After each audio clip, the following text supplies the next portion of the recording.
Hi everybody, the name's Markiplier and welcome back to the Minecraft Guide. In this episode, we're gonna dive into the coldest block all around and actually use it to revolutionize the transport system all across our globe. Aye, but now that I said it, it sounds a little bit weird. It's probably less of a globe and more like a cube-shaped object floating through time-space continuum, but yeah, that's like a nitpick in the backs here. Doesn't matter. Welcome back. So if you recall, right at the end of the last episode, we built this small AFK platform way high up in the air above this beautiful looking beauty that we built in the last episode. I promised sincerely to you from the bottom of my heart that I would AFK at this place in between episodes. I kind of messed up a little bit. I didn't really think to keep track of specifically how long I was AFKing, but oh boy, I AFK'd. So I have yet to check out the profits that I have reaped from this farm. I don't know exactly what to expect. There's a lot of noise, I gotta fix that, but... not only 2 stacks of glows, a little bit more, but a perfect lineup too. So much redstone, gunpowder, sugar. This noisy, ugly, little beautiful contraption that we call the witch farm. Oh my gosh. I do not regret building that thing ever. And... we'll be back to it. We'll be back to this baby soon. And actually, very, very quickly too. So let's talk. What if I told you that ice is one of the most interesting and potentially useful blocks in all of Minecraft? For example, for starters, check this out. A simple water current setup. Let's say I want to move items inside of it. I drop an item and it moves, but it doesn't really reach the end or nothing like that.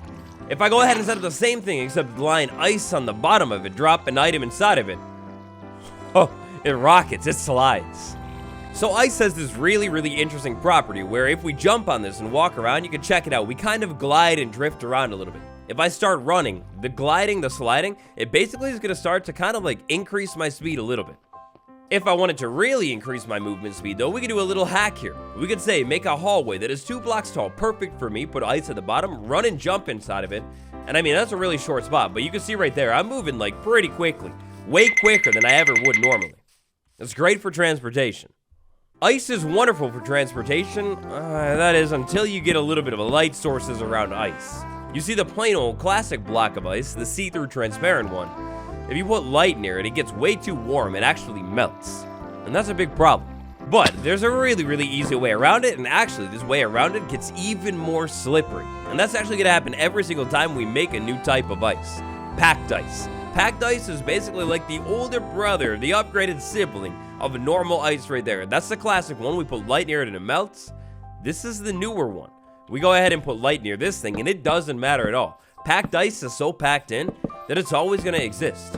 Well, that is, it's always going to exist until you break it by hand. If you break any type of ice without silk touch, it breaks and either turns back into water or just dissipates into the dimensional void. It's gone. In quick trial number 1, we had plain old ice on the floor right here and then the ceiling as the ceiling.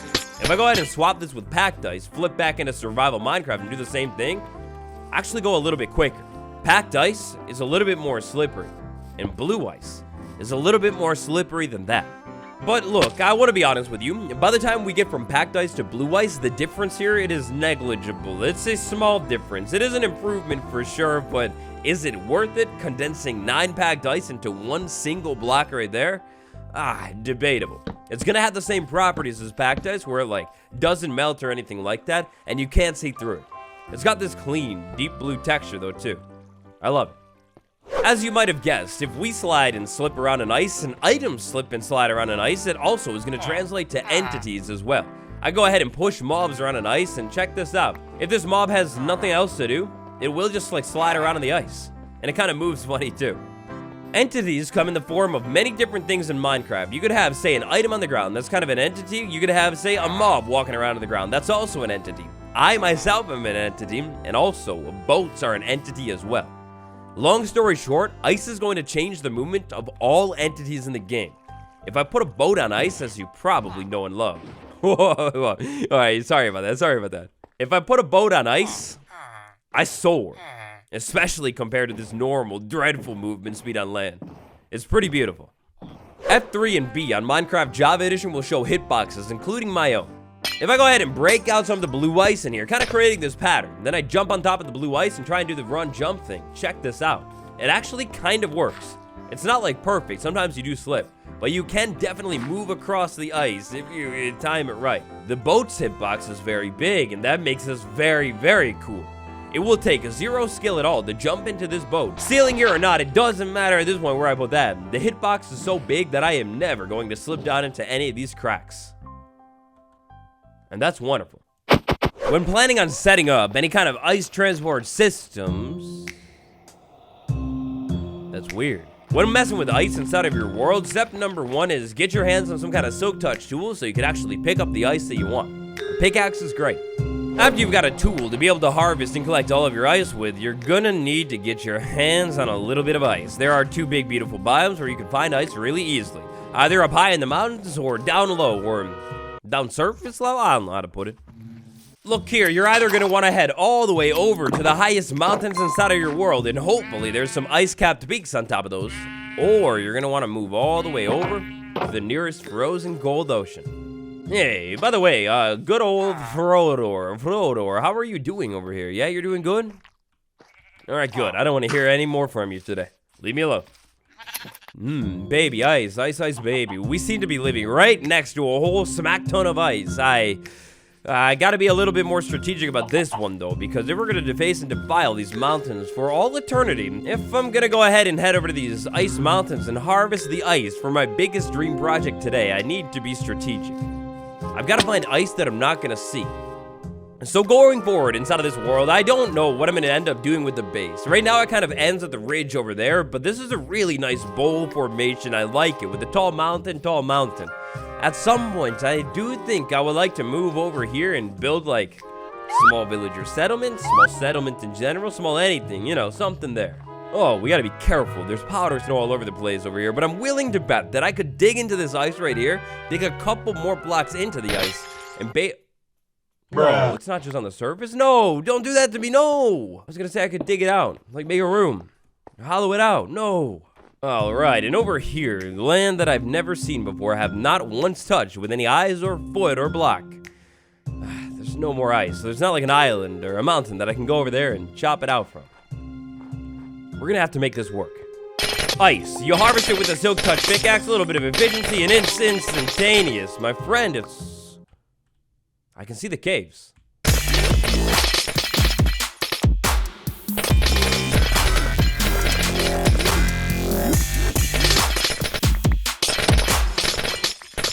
One quick little burst of mining later, and I've got an inventory fully clogged up with so much ice.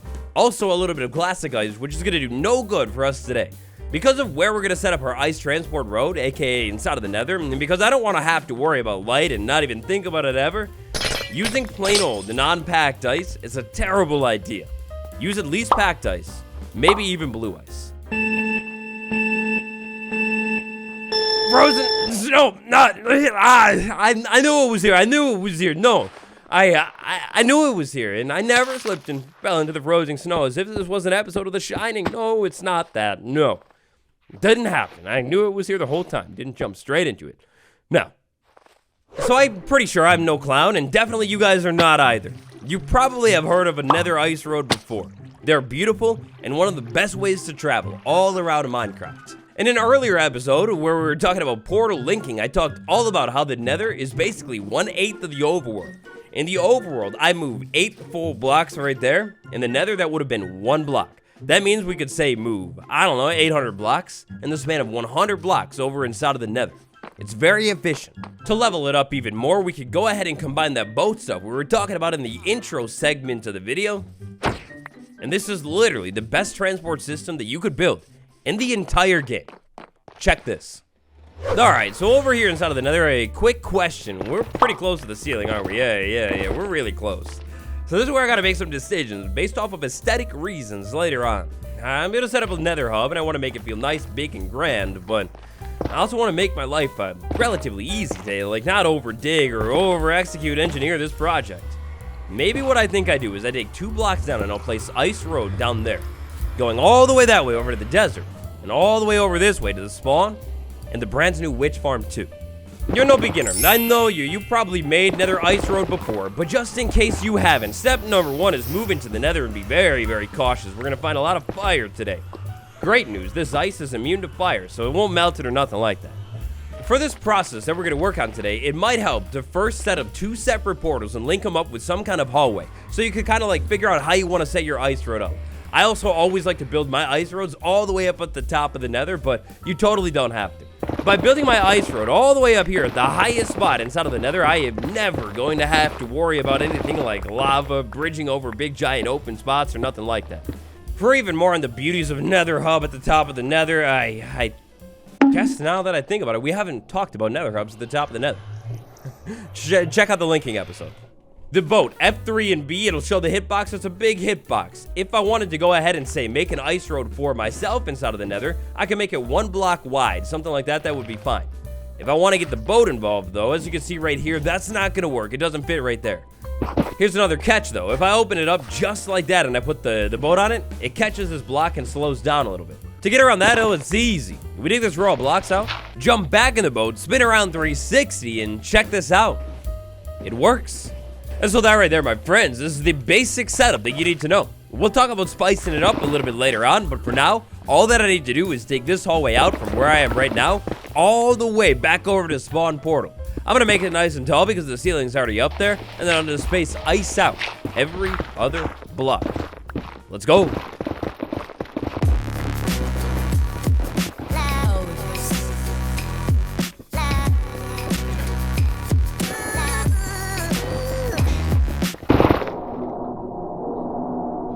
What in the actual world was that sound? That terrified me. I swear I've never heard that sound before. That, my heart, it lapsed a beat. That is terrifying. Can we not make that sound again, please? Thank you so much. And dearly, I appreciate you. Big dog.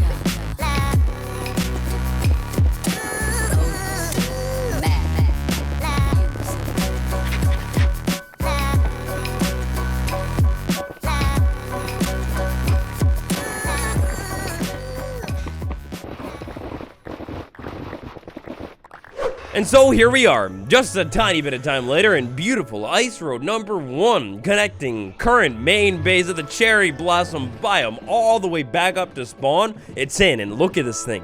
These things are so beautifully efficient to use. You combine the nether fast travel with the boat Ice Road thing, and I mean, this thing is like flawless. You just glide so quickly from base to base. Just like that, I think I traveled like, I don't know, maybe like 1,000 blocks or something like that. It was a lot. Now, over the course of this hallway, I did hit a couple things that were, like, open to, like, the rest of the nether, and I wanted to leave those things open. I like the idea of being able to come back over and, like, check stuff out, so I kind of left it like that. Little problem right here, though. This one smashes straight into the portal, and I don't like that, so what I think I'm going to go ahead and do here is we tear the portal down slowly, surely, painfully, and flip it out of the way. You see, my first big pro tip, other than the basics of building these ice roads, is if you're setting up an ice road that has multiple stops along it, try and make it one continuous long ice road. You see, in the future, I can see it clearly now. I'm over at the Cherry Blossom base, and I need to go farm a little bit of glowstone. In order to get from the Cherry Blossom base over to the Glowstone Titan itself, I will use the boat road. If I had to use the boat road and jump out and break the boat, move the boat over because I hit spawn portal, I mean, it's just annoying, right? Like, nobody wants that. And so that brings us to the plan for now. It's pretty simple. What I'm going to go ahead and do is move this portal off to the side. It used to sit right there. I flip it over there. Of course, I go ahead and fill in all of the portal sides, the corners and everything, with real, true, genuine obsidian. We'll go ahead and light the portal, slide into the portal to make sure it's linked up. 3, 2, 1, bingo. We're not linked up. Where in the world am I even? Where did it send me to? Oh. I'm so far off. What the? Alrighty then. I guess my portal measurements were not as exact as I once formerly believed. If I deactivate that portal, cut through spawn, oh, it's beautiful, it's nostalgic, it's wonderful, and go over to the sword, well then you see, and over at the sword, hopefully, I'm sent all the way back down to where it started from. Alright, so that's a problem. Well, the only thing that I could think of is if that portal is the correct linked up portal, And this one up here is not the correct linked up portal. This is just in the wrong spot or whatever. Well, all that I could do once I'm up here is try and line it up a little bit better. So, the portal, it's like down there and it's off to the side a little bit. I think what I could do is maybe push this hub room out a little bit further this way or something and try again. And that's all that I really can do. I was thinking maybe, I've never had this problem before actually, but I counted 1, 2, 3, 4, 5, 6, 7, 8-ish blocks off was where the portal was. If I move the portal down here, and I don't know, I'll fix the room later, but move it down here, should be a little bit closer. The Y coordinate doesn't matter. So let's see, this time around, using real, authentic, raw, certified obsidian all the way. Maybe that was the problem, I don't know. Slide through the portal and... haha! It works, I was just a little bit off. Alright, so when I go back through the portal, I'm sent down to the bottom. That's no big deal. I should be able to go ahead and disable this portal, break a couple blocks, climb all the way back up to the brand new portal that's located a little bit more accurately, slide into it again.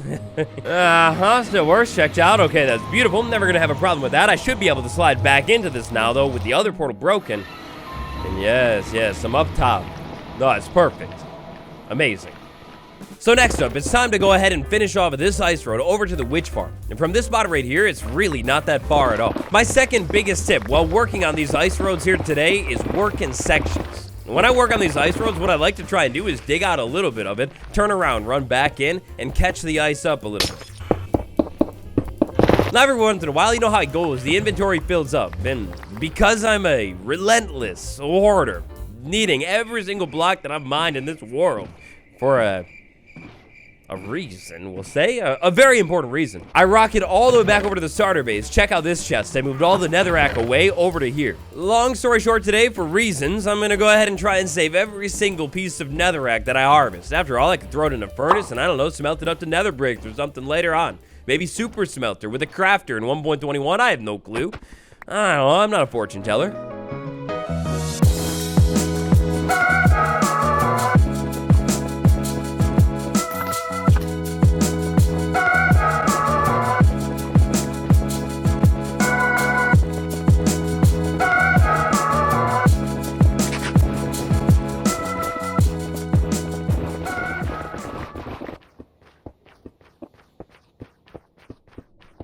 One more time jump later, and here we are, lads, we made it all the way over to the great, beautiful witch farm. Now, because this is the end of the stop today, I don't really have to do anything to the portal, but 100% we'll come back in later on and make it better.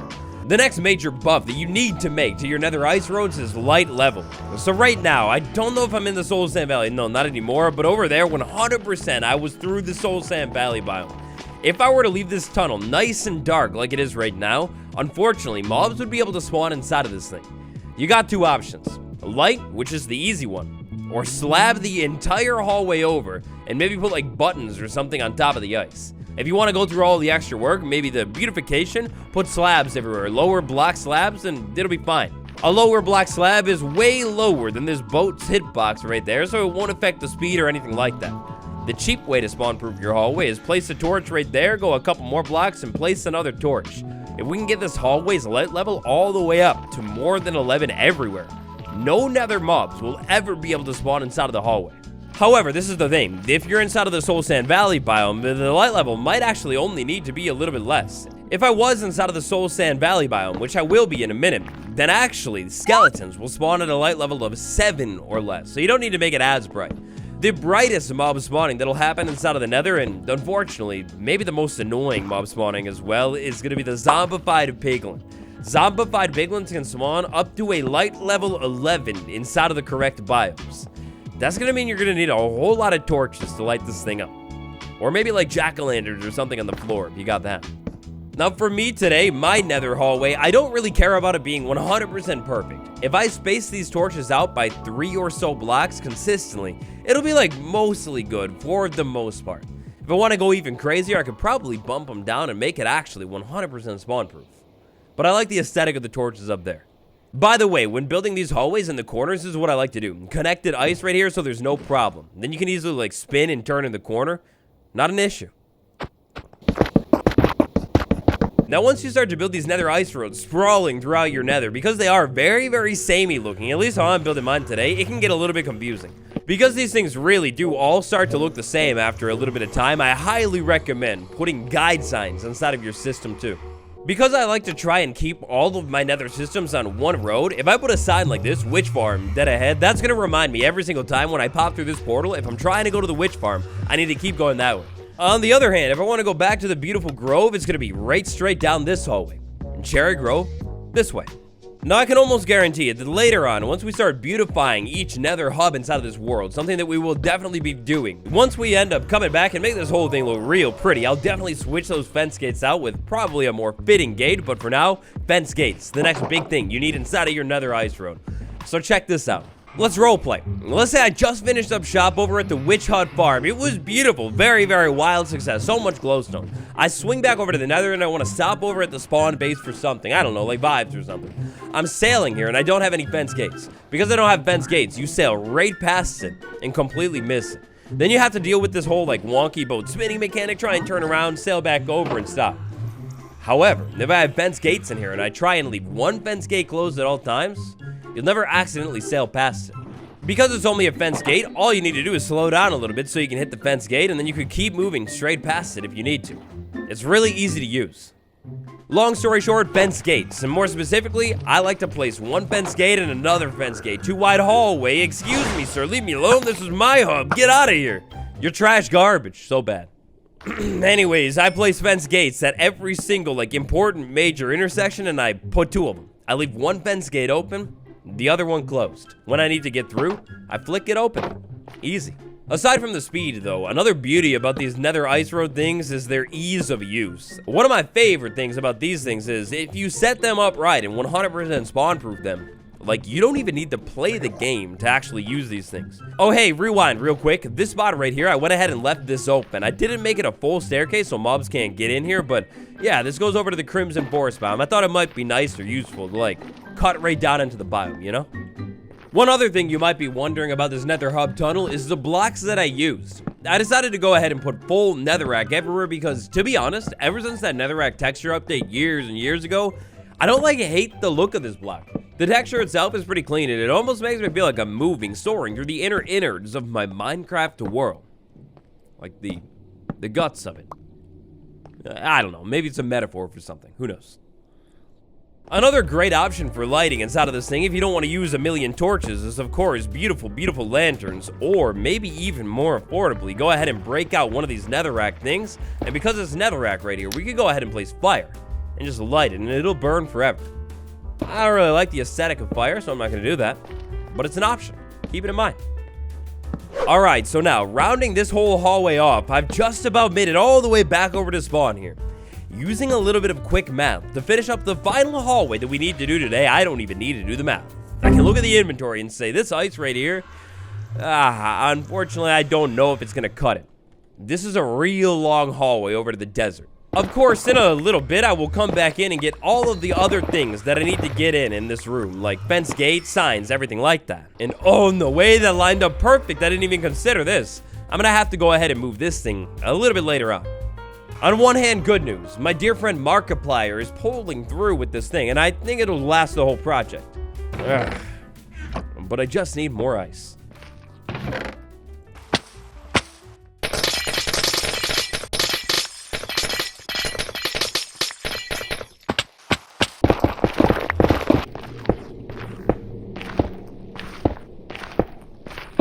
And here we are, 1/4 episode of watching Etho annihilate Decked Out Later, and I finally at long last made it. This has been such a nice process, but at the same time, so painful. I ended up cutting through the Basalt Deltas biome, as you can see here, and as you probably know, Basalt mine's a whole lot slower than Netherrack right there, so it ended up adding a whole lot of time to the project, but honestly, I can't complain. There's so much Basalt in my inventory, and way more back over at the base.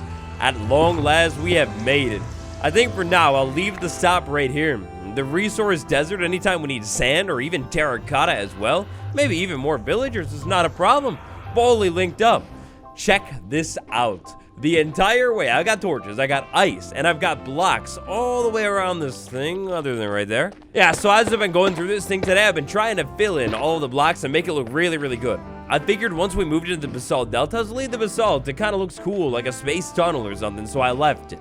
At one point in here, like this spot right here specifically, it's a little bit hollow. This is where I've been harvesting blackstone for future builds and basalt as well. I think I'm just gonna go ahead and leave it like this because I'll probably end up coming back very, very soon. Maybe even in between episodes, who knows, no spoilers. I'll probably end up coming back real soon and getting a little bit more blackstone for a future build that I have in mind. This part of the tunnel was long, it was so long, but also, I kind of overestimated it. Look at how much ice I have. I think I probably would have had enough ice from the beginning here. It's marvelous. Nether transport systems like this, with ice spaced out by 1 block and a 2-block wide hallway that's at least 2 blocks tall as well. A little bit of light inside of it, some fence gates and signs as well. I mean, gosh, it's the best way to travel in all of Minecraft. Also, setting one of these things up, it'll get you blocks and blocks and blocks. Look at all that, and then, whew, basalt. I've got 9 stacks, a little bit over actually, of basalt. It's beautiful. And quite a bit of quartz too. At one point, I decided to start mining out the quartz with good old multiplier over here to fix up the mending situation a little bit. The nether hub that connects spawn, the witch farm, and even the resource desert as well is now fully set up and, in my opinion, a little bit beautiful looking.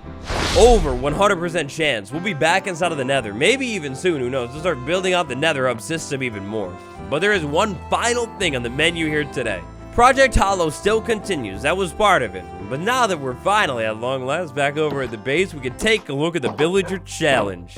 As you may remember, we have a wonderful mending villager. We needed a name and the number 1 common. It was pretty close, but the number 1, oh, they're Mendels. Vermilion, beautiful name idea. You are the winner of the contest. I will get a name tag and name tag you, my good friend, Mendels. I think that's the perfect fitting name. Mendels, not only a handsome lad, a beautiful lad, but a perfectly named lad as well. So what's your favorite type of transport system in a Minecraft world? Do you just stick to the elytra, or do you do minecart lines and everything like that? Let me know down below. You got another tip for ice road systems? You call it down below as well. Patrons get early access to the episodes, and channel members get bonus videos and even world downloads as well. Thank you all so much for watching today's episode. It's been me, Waddles, and until next time, I will see you all in the next one. Goodbye.